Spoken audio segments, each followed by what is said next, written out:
मंडळी, झी मराठीवर नुकतीच शिवा ही नवी कोरी मालिका दाखल झाली आहे. या मालिकेत अभिनेता शालू किंजवडेकर आणि पूर्वा फडके हे मुख्य भूमिकेत आहेत. मंगळवारी म्हणजेच 13 फेब्रुवारी या मालिकेचा पहिला भाग प्रसारित झाला. पण पहिल्याच भागानंतर मालिकेला ट्रोलिंगचा सामना करावा लागतो. तर शिवा या झी मराठीवरील नव्या कोऱ्या मालिकेला नेटकऱ्यांनी चांगलंच ट्रोल केलं आहे. शिवा मालिकेतील एक प्रोमो व्हिडिओ समोर आला आहे. झी मराठीवरच्या ऑफिशियल इंस्टाग्राम पेजवरनं हा व्हिडिओ शेअर करण्यात आला आहे. या प्रोमोत आशुतोष हे पात्र साकारणारा शालू सापाबरोबर स्टंट करताना दिसत आहे. मुलीला इम्प्रेस करण्यासाठी आशुतोष साप पकडतो. त्यानंतर त्याचा मित्र त्याला सापाला किस करायला सांगतो. हा व्हिडिओ पाहून नव्या मालिकेला नेटकऱ्यांनी चांगलंच ट्रोल केले. या व्हिडिओवर कमेंट्स करत प्रेक्षकांनी नाराजी व्यक्त केली आहे.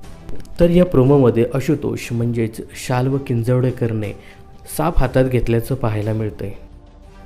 तर आशुतोषने हातात घेतलेला हा साप VFXने तयार केलेला हा स्पष्ट दिसतोय. त्यामुळे या प्रोमोचा नेटकरी चांगला समाचार घेताना दिसत आहेत. तर बघूया नेटकऱ्यांच्या भन्नाट कमेंट्स. कोणी म्हणतंय काय भिकारी क्रिएटिव्हिटी आहे, कोणी म्हणतंय हा तर विरोचकाचा साप आहे. एक नेटकरी म्हणतंय शालू किंजवडेकर तू कमाल केलीस. दरम्यान शिवा या मालिकेच्या पहिल्या भागाचं प्रसारण झालं नव्हतं. ही मालिका 12 फेब्रुवारीपासून सुरू होणार होती, परंतु काही टेक्निकल कारणामुळे मालिकेचं प्रसारण रखडलं. त्यामुळे सुद्धा प्रेक्षकांचा हिरमोड झाला होता. तर 7व्या मुलीची 7वी मुलगी या मालिकेतील सापाच्या VFXमुळे ही मालिकासुद्धा ट्रोल झाली होती. आणि आता शिवा या मालिकेतील सापामुळे सुद्धा ही मालिका ट्रोल होताना दिसते. तर शिवाय या मालिकेच्या सापाच्या VFXबद्दल तुम्हाला काय सांगायचं हे कमेंट्स करून नक्की सांगा.